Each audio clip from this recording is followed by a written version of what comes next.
Здравствуйте, уважаемые подписчицы и гости моего канала. Представляю вам новую модель, которую я недавно связала. Вот такие пинетки-ботиночки. Цвет это и не матовый белый, но и не серый цвет, но очень приятный. Такой успокаивающий цвет. Для того, чтобы украсить свою пинетку, я применяла вышивку крестом. Вот, посмотрите. Вверх я украсила впереди мыса, нижнюю часть и заднюю часть верхнюю. И как дополнение к дизайну люверсы. Вот такие ботиночки у меня получились. Если вам понравилась такая модель, оставайтесь вместе со мной и вяжите вместе со мной. А я начинаю. Для работы мне понадобятся нитки. Нитки вот такие тонкие, это наподобие ирис. В 100 граммах 530 метров. Нитки эти мягкие, они не прошли термическую обработку, какие-то там, когда их крахмалят, что-то с ними делают. Вот обыкновенная нить, очень мягкая и очень легко вяжется. Такие нитки. Так как нитки очень тонкие, я буду вязать их 2 нити. Вот таким образом. Также мне понадобится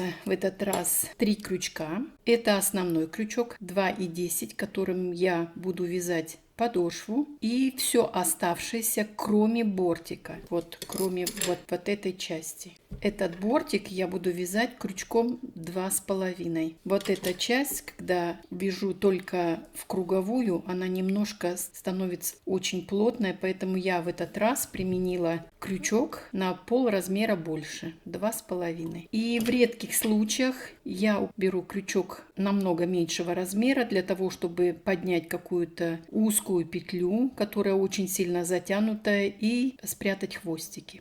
Ножницы, 2 маркера для того, чтобы наметить центральную часть пинетки. Вот такой маленький клубочек ниток. Этими нитками я буду вышивать крестиком, поэтому мне понадобится игла. Игла может быть не очень острая, это для шитья роли не играет. Какая игла у вас в доме есть, вот такую и берите. Также я буду применять снова вкладыш. Вот, посмотрите. Очень мягкий, очень эластичный. Это подручный материал. Вот такой подручный материал. В таких коробочках пластиковых кладут продукты питания. Бывает мясо, бывает сыр.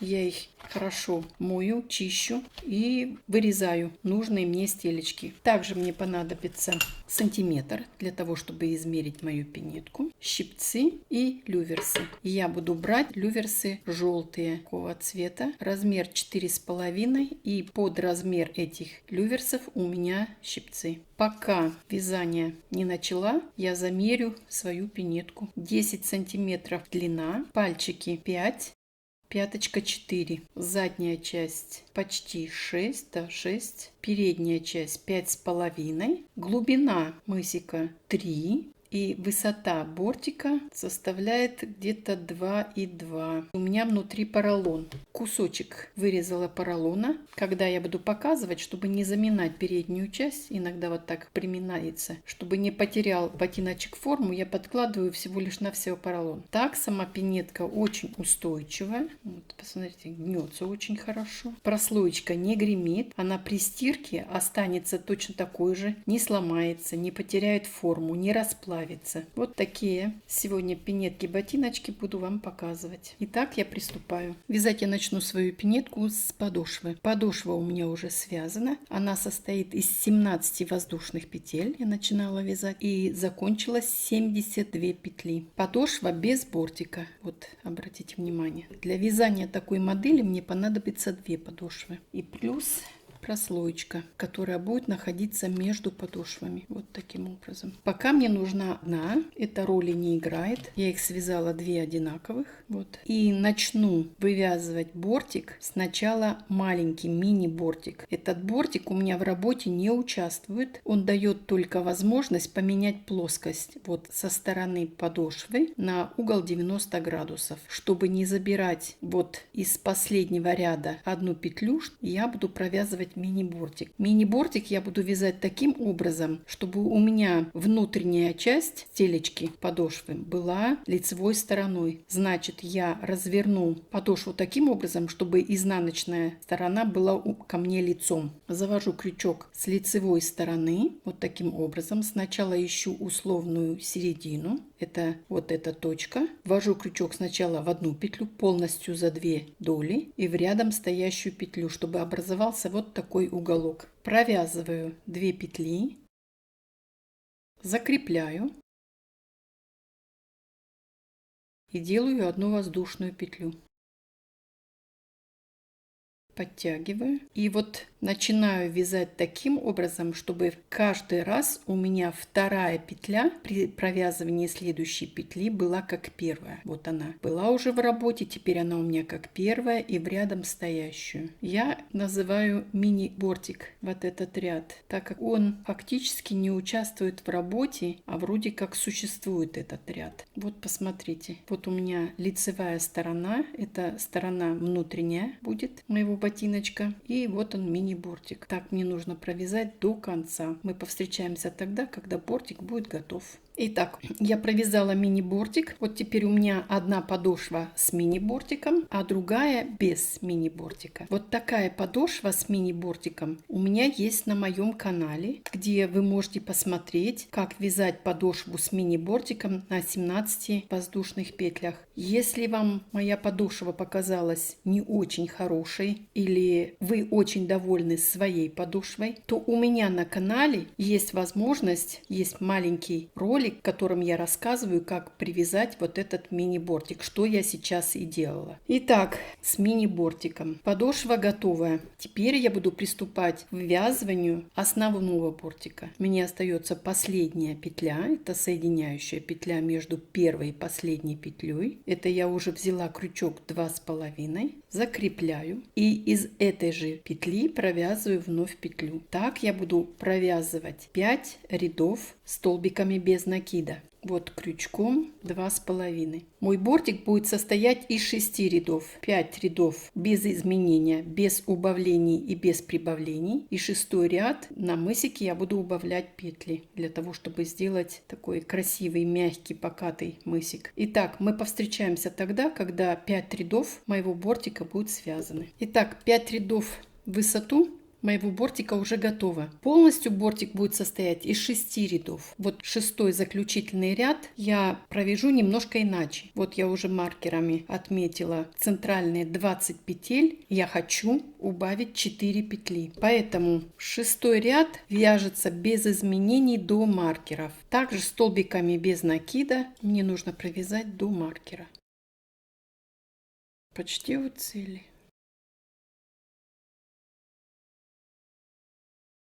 Вот я довязала до маркера, снимаю маркер и провязываю столбиком без накида вот эту петлю под маркером. И вот со следующей петли я начну убавлять 4 петли. Беру крючком, подхватываю за первую полупетлю, вот таким образом. Вторая полупетля, провязываю вместе столбик без накида. Интервал между убавлениями 4 столбика без накида. 1, 2, 3, 4. Следующее убавление. Точно так же. Первая полупетля и вторая полупетля. Провязываю вместе столбик без накида. Интервал 4 петли. 2, 3, 4. Третья петля, 2 полупетли, провязываю вместе столбик без накида. И у меня остается последняя петля. 2, 3 и 4. Интервал между убавленными петлями. И вот осталось 2 последние петли. 1 и 2. Маркер снимаю, и мне нужно провязать до конца. Бортик будет готов. Вот посмотрите, за счет убавления 4 петель уже появляется небольшой такой плавненький красивый скос. Я провяжу до конца этот ряд, отрежу нить и покажу вам следующий этап работы. Итак, бортик у меня готов. Он состоит из 6 рядов. 5 рядов я вязала без изменений, не прибавляя и не убавляя петли. И 6-й ряд я связала с убавлением 4 петель на мысике. Я отметила маркером центральные 32 петли. Петли под маркерами в работе не участвуют. Теперь я буду вывязывать мысик, и крючок у меня будет 2 и 1. Это тот крючок, которым я вязала подошву. Я возвращаюсь опять к этому крючку. Мыс у меня будет состоять из 8 петель. 32 минус 8 будет 24. 24 петли — это как раз вот эти петли на каждой стороне. 24 поделить на 2, это значит будет 12. С 13 петли я начну вязать. 2, 4, 6, 8, 10, 12. Вот с 13 петли я начинаю вывязывать мысик. Первая петля закрепляющая, и из этой же петли вновь вывязываю петлю. Одновременно прячу хвостик, немножко подтягиваю. Первая, вторая, третья,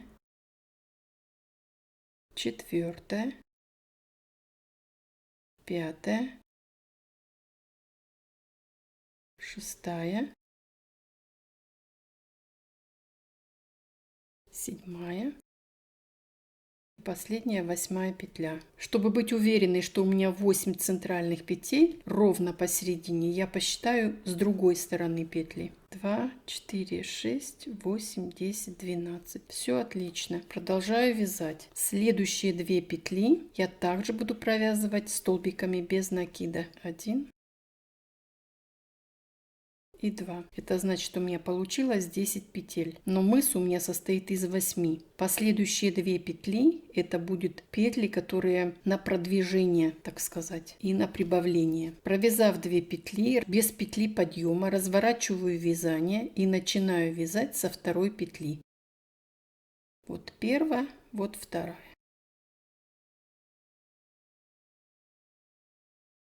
1, 2, 3, 4, 5, 6, 7, 8, 9. Я прибавила 1 петлю. С внутренней стороны ввожу крючок, подхватываю нить, 1 столбик без накида и 2 столбик без накида. Разворачиваю вязание и начинаю вязать со 2 петли. 1,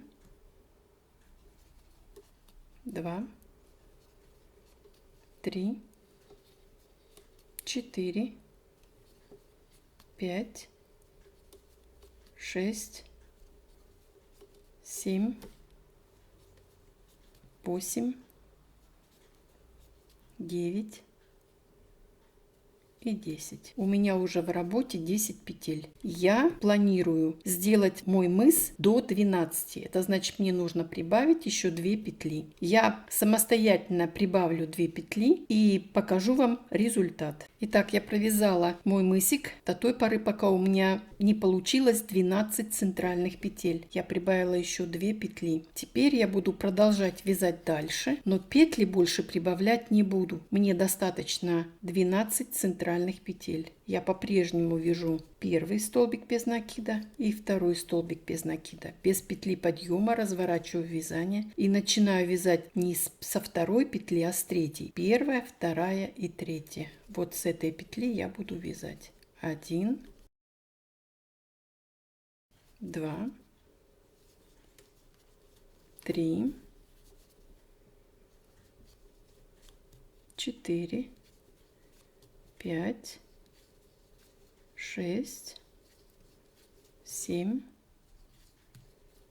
8, 9, 10, 11 и 12. У меня по-прежнему осталось 12 петель. С изнаночной стороны беру первую петлю, столбик без накида, и вторая. петля, столбик без накида. Разворачиваю вязание и буду вязать с третьей петли. Вот с этой. Вот это. Первая, вторая и вот эта третья. 1, 2,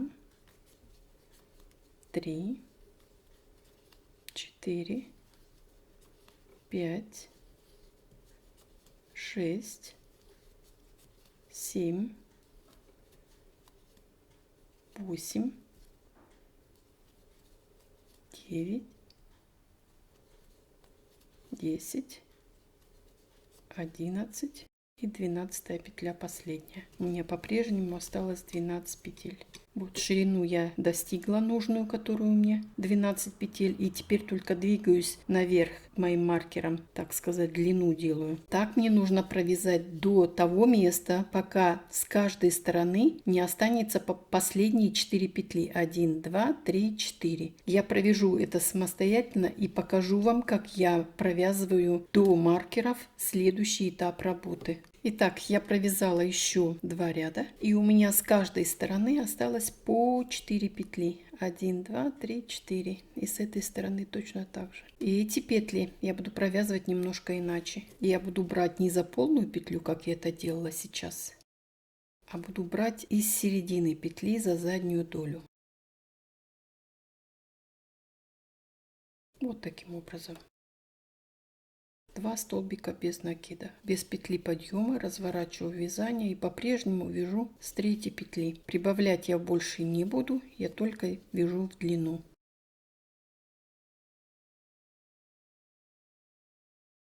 С этой стороны точно так же подхватываю с нижней стороны только за пол петли, столбик без накида, и вторая точно так же столбик без накида. Разворачиваю вязание без петли подъема и с третьей петли вяжу. 1, 2, 10, 11 и 12. Операцию повторяю. За полупетлю за заднюю 1 и второй раз. Столбик без накида. Я провязала с одной стороны уже до маркера. Разворачиваю вязание из третьей петли. Это уже предпоследние ряды. За заднюю долю 1 раз столбик без накида и второй раз. Мысик готов. Вот посмотрите, что у меня получилось. Теперь я приступаю к вязанию язычка. Для язычка я сделаю немножко больше петель, чтобы язычок был немного шире. Это значит, с каждой стороны я прибавлю по одной петле. 1, 2, 6, 11, 12, 13 и из этой же петли 14. Вот я приступила к вязанию язычка. Язычок вместе с мысом будет у меня составлять 11 рядов. Это значит, я посчитаю парами. 1, 2, 3, 4, 5, 6. У меня уже 6,5 рядов сделаны. Вот мне надо еще высоту, чтобы у меня составляла пара. Вот такие бортики. 11 пар. Это значит 22 ряда. Я провяжу язычок самостоятельно в высоту и покажу, как я его обвязываю. Итак, язычок готов. Если считать парами, то это 11 пар. Если считать по рядам, то это 22 ряда в высоту, начиная от начала мысика. Я провязала полностью 11 пар. Это значит 22 ряда я связала в высоту мысик и язычок. И теперь буду обвязывать для того, чтобы вот таких вот шероховатостей с двух сторон не было. Хоть это и будет прикрываться, язычок, видите, внутри, но все равно любая вещь, любое изделие должно быть закончено для меня. Итак, я вытягиваю нить, вот так большую петлю, и пропускаю через вот эту большую петельку, пропускаю полностью всю пинетку. Делаю узелок. Нить не отрезаю, а делаю протяжку. Вот самую первую петлю, из которой мы вязали. вкалываю крючок и делаю протяжку. Вот так. Очень сильно натягиваю край, для того, чтобы вот эта протяжка была свободная, чтобы она не затягивала. Закрепляю и начинаю обвязывать край пинетки столбиками без накида. Вот так. Одновременно вот эту протяжечку ввязываю в полотно. Это не будет заметно, потому что нитка не такая толстая. Вот так.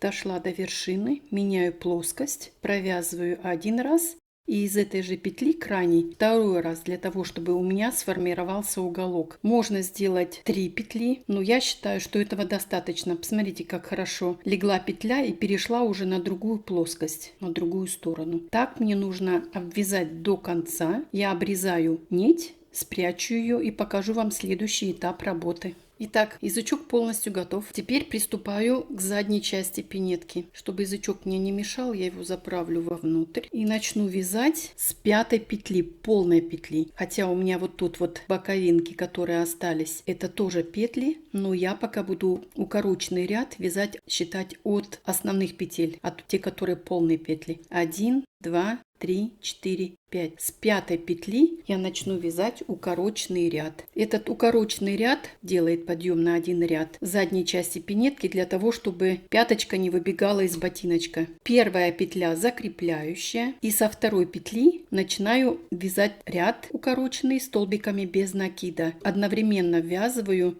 остаток нити вязания. Петли я не считаю, я ориентируюсь по другой стороне, чтобы у меня на другой стороне также осталось 4 петли, так как я начинала с 5-й петли. Вот так. Мне нужно провязать до этой стороны, чтобы у меня осталось 4 петли. Я провяжу до последних петель, до 5-й или до 6-й петли и покажу, как я закрываю последнюю петлю вот в этом ряду. Итак, я почти провязала этот укороченный ряд. У меня осталось несколько петель на этой стороне. 2, 4, 6, 7. Мне осталось еще несколько петель провязать. 2, 4. Вот на этой стороне осталось 5 петель. Мне нужно, чтобы было 4. Значит, вот мне осталось последнюю петлю провязать. Последняя петля будет соединительная. Для того, чтобы ступенька была не очень высокая. Обрезаю нить. И чтобы она вот так не торчала, чтобы в следующем ряду она у меня вошла в вязание, эта нитка, остаток нити, вернее, я ее вот так заправлю. Вот посмотрите, укороченный ряд готов. Вот так он выглядит. Теперь я буду приступать уже к вязанию основной задней части или задней части, так как это укороченный ряд, он только дает возможность завысить немножко заднюю часть. Вязать я теперь буду уже за половинки петель, которые я оставляла. У меня их должно быть 4. 1, 2, 3, вот 1, 2, 3, 4. Я буду начинать со 2-й петли. Вот эту первую петлю я пока оставлю. Вот так. Это значит, сейчас у меня в работу с каждой стороны войдут 3 петли боковые. Вот первая петля это закрепляющая петля, и из этой же петли вывязываю вновь полноценную петлю. Подтягиваю хвостик, одновременно его ввязываю. Следующая полупетля. Это 2-я и 3-я.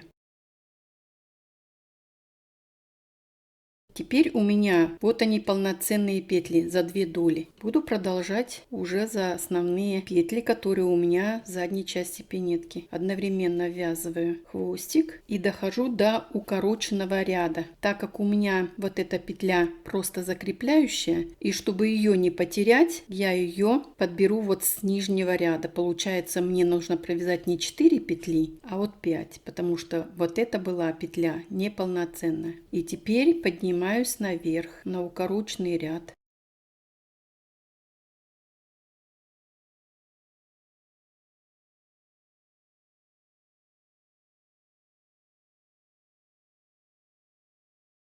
Вот посмотрите, как происходит. Вот этот подъем, он незаметный, его видно, но он будет незаметен тогда, когда полностью задняя часть будет связана. Итак, мне нужно провязать до конца. С этой стороны точно так же вот эту соединительную петлю я провяжу уже из вот этих остатков петель предыдущего ряда. Значит, с этой стороны у меня также должно быть 5 открытых петель и 3 полупетли. Мы повстречаемся тогда, когда ряд будет полностью провязан. Итак, первый ряд готов, связан. Посмотрите, что получилось. С этой стороны точно так же видно подъем пока. Он постепенно исчезнет и не будет его заметно. Я провязала с этой стороны также 3 петли полупетли и вот оставила последнюю петлю. Петля подъема, разворачиваю вязание и начинаю вывязывать со второй петли. Этим самым я буду убавлять боковинки. Вот она вторая. Я ее буду только пропускать. По-прежнему вяжу столбиками без накида весь ряд. Вот так. В каждом изнаночном ряду я буду убавлять с каждой стороны по одной петле. Каждый лицевой ряд буду провязывать без изменений. Итак, я провяжу этот ряд. Не забуду предпоследнюю петлю пропустить, последнюю петлю провязать. Этим самым я в каждом изнаночном ряду буду убавлять по 2 петли. Мы повстречаемся тогда, когда второй ряд будет связан. Итак, я связала 2 ряда и теперь приступаю к вязанию третьего ряда. Третий ряд фактически ничем не отличается от первого ряда, за исключением убавлением одной петли на пятки. Этим самым я сделаю такое небольшое закругление для того, чтобы пяточка не выскакивала с пинеточки. Складываю пинетку вот таким образом, ищу условную середину и буду убавлять ровно на середине одну петлю. Вот почти уже середина. Замерю еще раз. Нет, нужно провязать еще несколько петель. 2 или 3. Вот я уже на середине. Как и по принципу боковинок, пропускаю одну петлю и немножко затягиваю следующую петлю для того, чтобы не было дырочки. Но петля должна быть не настолько затянутая, а примерно такая же, как все остальные петли. Потом, когда пинетку расправлять буду, она затянется и не будет видно вообще ничего. Вот так. Третий ряд почти связан. Задняя часть пинетки у меня будет состоять из 8 рядов. Это значит из 4 пар. Вот третий ряд, если считать его, что он полностью провязан, то мне остается 5 рядов. Мы повстречаемся тогда, когда 5 рядов будут связаны. Значит, в общей сложности 8 рядов в высоту. Пожалуйста, не забывайте с каждой стороны в изнаночном ряду убавлять по одной петле. Это значит, в каждом изнаночном ряду убавлять 2 петли. Мы повстречаемся тогда, когда 8 рядов в высоту будут связаны. Итак, я провязала 8 рядов в высоту, убавляла в каждом изнаночном ряду по одной петле с каждой стороны. Такой у меня скос получился. Такая трапеция красивая. Не очень покатая и в то же время не прямая, чтобы пинетка вот в объеме ножки не была широкая. Теперь я сделала небольшую петельку, я сделаю ее еще больше. И по принципу, как я обвязывала язычок, я сделаю точно так же с задней частью пинетки. Сделаю большую петлю, пропущу через эту петлю и затяну ее. Я не буду обрезать нить, а буду продолжать вязать дальше. Сначала мне нужно обвязать полностью пинетку для того, чтобы не было вот таких неровных краев. Особенно это важно на боковинках, потому что следующий ряд я буду формировать петельки. И если нет люверсов, эстетически это не будет красиво, если вот такие вот края останутся. Теперь в работу ввожу самую первую петлю. Будет самая первая и самая последняя петля в работе. Также делаю протяжку, натягиваю как могу, очень сильно-сильно. И буду обвязывать свою пинетку полностью заднюю часть. Одновременно ввязываю протяжку, чтобы она спряталась у меня в вязании. Вот так. Поднимаюсь на самый верх. И чтобы перейти на другую плоскость, я из одной петли, самой последней, вывяжу 2 раза. Вот так. 1, 2, 3, 4, 5, 6, 7, 8, 9. Должно быть 9 петель. Я провяжу по верху и спущусь вниз. Провяжу здесь. И мы встретимся на последней петле этого ряда. Итак, я обвязала полностью заднюю часть пинетки. Смотрите, как красиво уже края смотрится, уже ее не разворачивает разные стороны. Я оставила петелечку, нить завожу за петлю на лицевую сторону. И вот эту последнюю полупетлю, вкалываю крючок, подбираю вот эту петельку, провязываю вместе и закрепляю. У меня должно также быть 9 петель с этой стороны. 1, 2, 3, 4, 5, 6, 7, 8, 9. 9 петель. Теперь я начну формировать петельки. Первая петля столбик без накида. Вторая петля столбик без накида. 2 воздушные петли. Одну петлю пропускаю. Провязываю 1 петля столбик без накида, вторая петля столбик без накида, 2 воздушные петли, петлю пропускаю. И вновь промежутки между петельками. Первая петля столбик без накида и вторая петля столбик без накида. 2 воздушные петли, и мы вышли на вершину. Этим самым я сформировала 3 петельки. Вот посмотрите. Вот они. Они еще не закрепленные. Это, так сказать, наметала. Теперь мне нужно пройти также по верху, провязать. И с этой стороны точно так же сформировать 3 петли. Мы повстречаемся тогда, когда все петельки с двух сторон будут сформированы. Итак, я провязала с двух сторон петельки. Я их наметила. А теперь я их буду укреплять. Я точно так же вытянула последнюю петлю немножко побольше. Можно ее чуть-чуть поменьше сделать. По-прежнему закидываю нить или закладываю нить за петлю. И вот эта первая самая петля, с которой мы начинали, я вновь вкалываю крючок, подбираю вот эту петлю и провязываю вместе. Здесь я уже не закрепляю, я буду сразу провязывать столбики без накида. У меня их должно быть 2. 1 и 2. Потом у меня арка из 2 воздушных петель. Также провязываю 2 столбика без накида. Потом у меня должны быть 2 промежутка между петельками. Это значит 2 петли, 2 столбика без накида. Арочка, 2 столбика без накида и так далее. Промежутки между петельками 2 столбика без накида и последняя петля, 2 столбика без накида, и мы вышли на вершину. Вот посмотрите, какие петельки получились у меня. Даже если не использовать люверсы, посмотрите, они со всех сторон очень ровненькие, они очень хорошо смотрятся. При натяжении, видите, все остается ровным, эстетически красивым, без люверсов. В данной ситуации люверсы играют роль только для красоты. Петельки, которые я сделала и которые я обвязываю, они очень стабильные и крепкие. Итак, мне нужно провязать до конца, обвязать, и мы повстречаемся на последней петле этого ряда.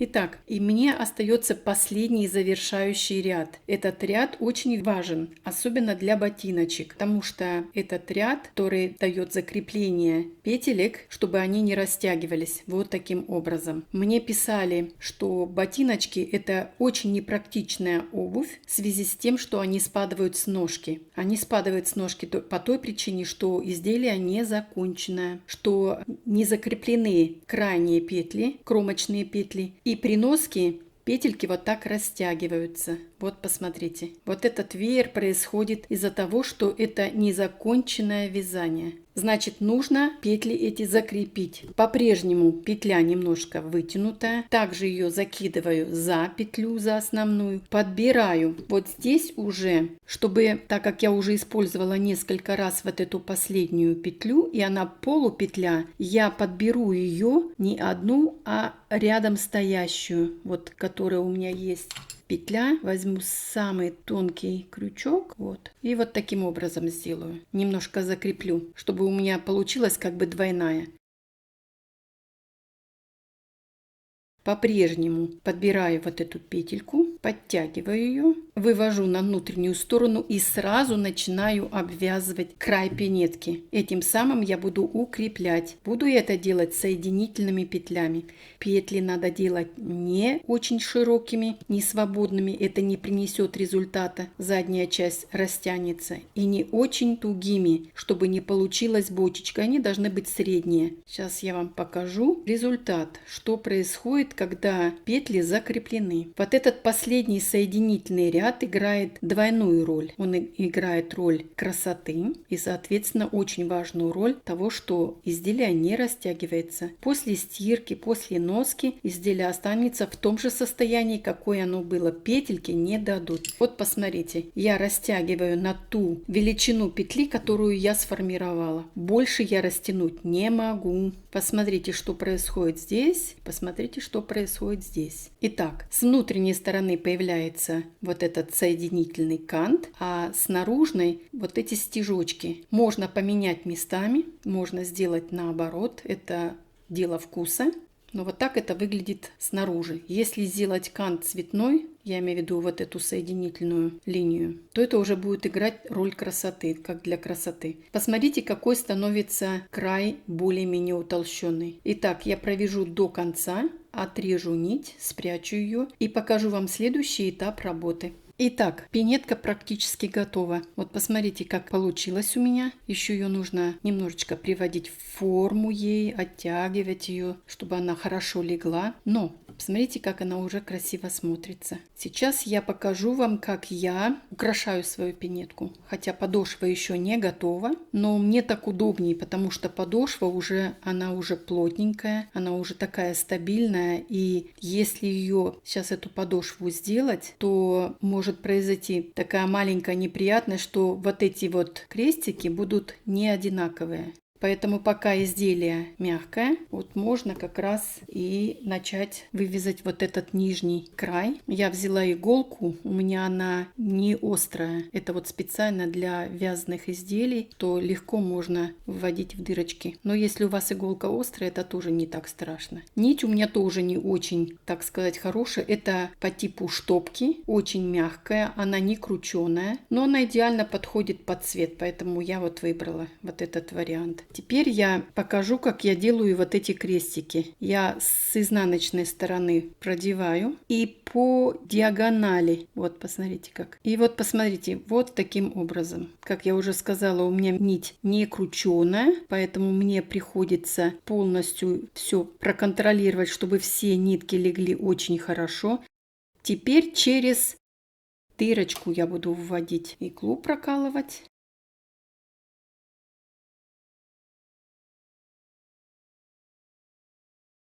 И вот так, в рядом стоящую, чтобы у меня образовался интервал. Вот так. Это очень просто, особенно вывязывание крестом по прямой. По вязаным изделиям это очень просто. Видно петельки, видно дырочки. Вот так.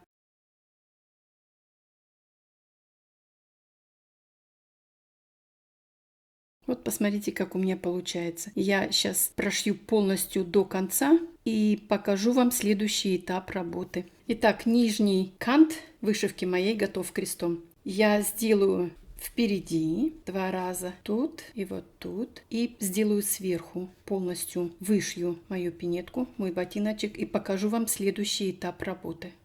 Ну вот, я вышила полностью весь мой ботиночек. Вот, посмотрите, везде. Мне остались некоторые виды работ. В первую очередь я сделаю держатель для шнурков. Вот, посмотрите, я думаю, вам хорошо видно. А уже потом я сделаю подошву. Итак, я уже заранее мой первый ботиночек шнурок вынула, чтобы видеть хорошо и ориентироваться, на какой высоте мне нужно сделать этот держатель. Вы можете определить сами, выше, ниже, это ваше собственное желание. Я буду делать так, как я уже сделала. Для этого беру небольшой кусочек нити. Если у вас есть остатки ниток, то это как раз оптимальный вариант, чтобы использовать их вот как раз для вязания вот этого держателя. Делаю вот такую петельку. Вот. Я буду делать на вот этой высоте 1, 2, 3, 4, 1, 2, 3, 4. Вот тут вот. Ищу условную середину. Крючок завожу с изнаночной стороны. Вот таким образом.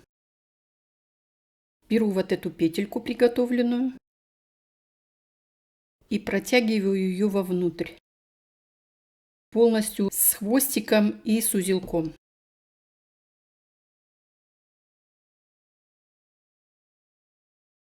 Вот так немножко подтягиваю. В рядом стоящую петлю или дырочку, вот так, с лицевой стороны ввожу крючок и подхватываю эту петельку.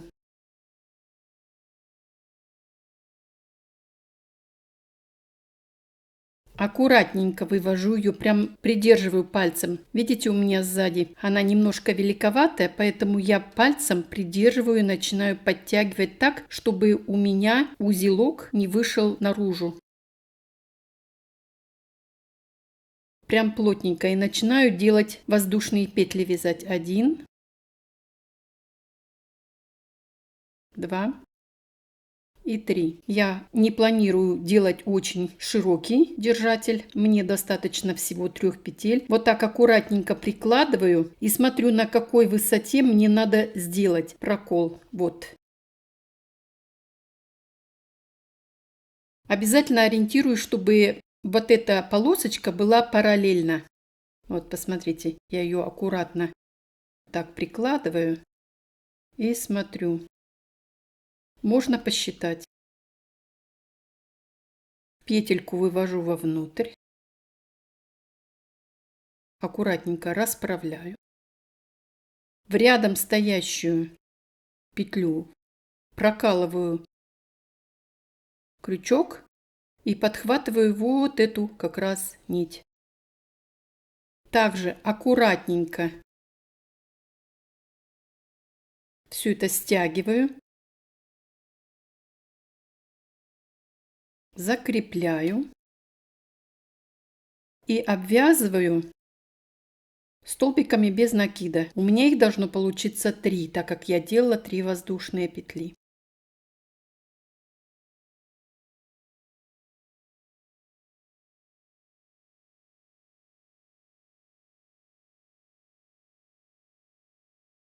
Расправляю, отрезаю. Очень маленький кусочек нити понадобится. И вот из петли, с которой мы начинали наш путь, крючком снова с изнаночной стороны подхватываю нить и вывожу ее наизнанку. Вот у меня получается 2 хвостика. Я их аккуратненько связываю между собой и прячу хвостики. Расправляю вот таким образом. Можно крючком, можно руками. Вот эти хвостики уже можно спрятать, аккуратненько вязать. И держатель готов.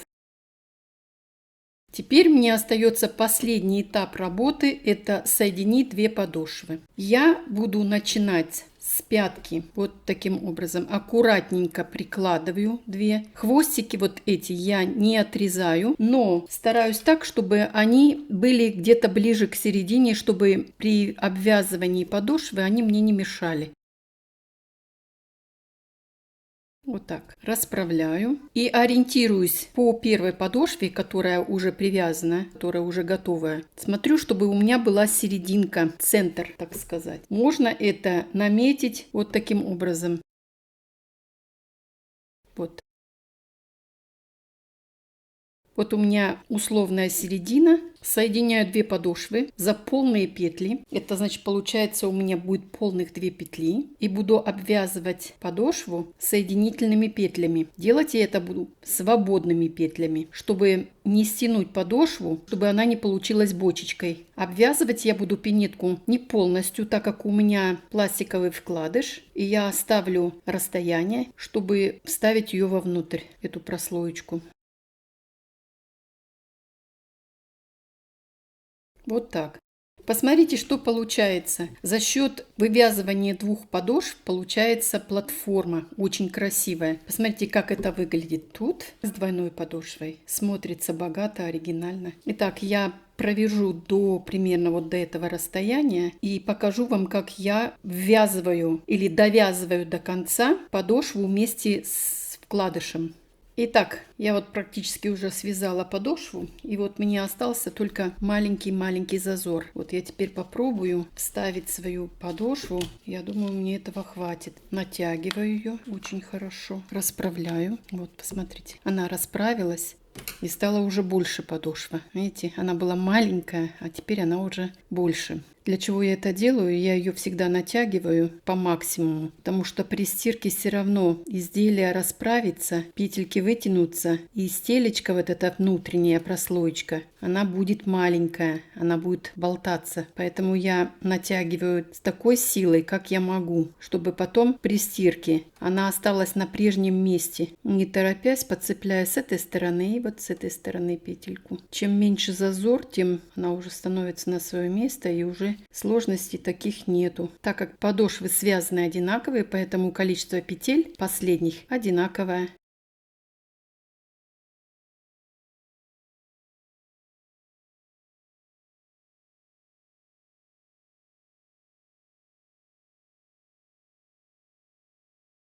Все, я довязала до конца, делаю большую петлю, отрезаю ее. И чтобы у меня было законченное вязание, я первой петли, вот этой из первой, поддеваю крючок, беру меньшего размера и формирую уже маленьким крючком последнюю петлю. Вот здесь вязание однотонное, поэтому не очень хорошо видно. А вот если этот ткань проводить другой нитью, то очень хорошо видно и заметно. Вот я сформировала еще одну петлю, вывожу ее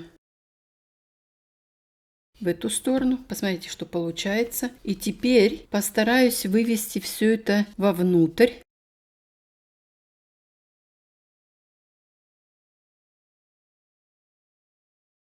Так. И еще раз. И вот так. Теперь я вывела вовнутрь. Аккуратненько свяжу, но не буду затягивать. Узел не буду такой затянутый делать, чтобы петельки были все равномерные. Так. И вот так. Теперь вот таким образом распределю остатки ниток внутри между подошвой и стелькой. Можно это сделать в разные стороны.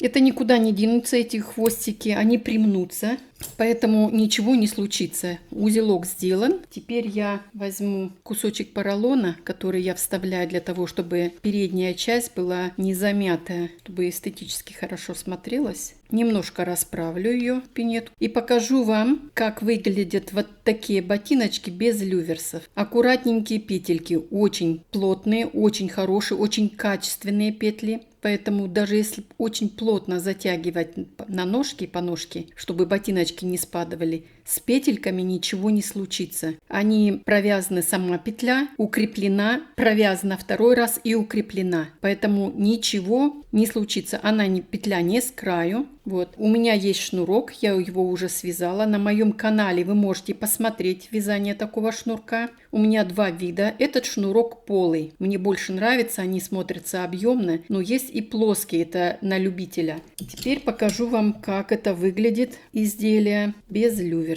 Помогаю себе крючком. Сначала держатель для шнурка, а потом уже дырочка.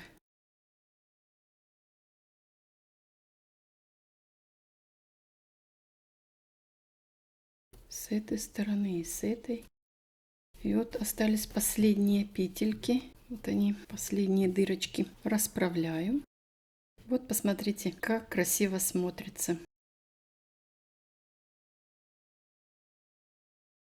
Как я уже сказала, люверсы играют роль только для красоты. Никакого практического значения они не имеют на данный момент, так как это пинетки для маленького малыша, где-то до 4 месяцев, от рождения до 4 месяцев, возможно и побольше, в зависимости какая ножка. И это не ходячий малыш, это малыш, который будет болтать ножками. Значит, соответственно, никакого натяжения и напряжения для дырочек этого не будет. Я сделаю до конца второй ботиночек, вставлю люверсы и покажу вам готовую пару. Ну вот, две пинетки готовы, вставлены люверсы, все остальное вы видали. Вот такие ботиночки у меня получились. Если вам понравилось мое видео, я буду очень-очень рада. Вяжутся они очень просто. И вышивать крестиком, я думаю, сможет каждый. Я желаю вам легких петелек, великолепной пряжи. Будьте здоровыми. До свидания, до следующей встречи.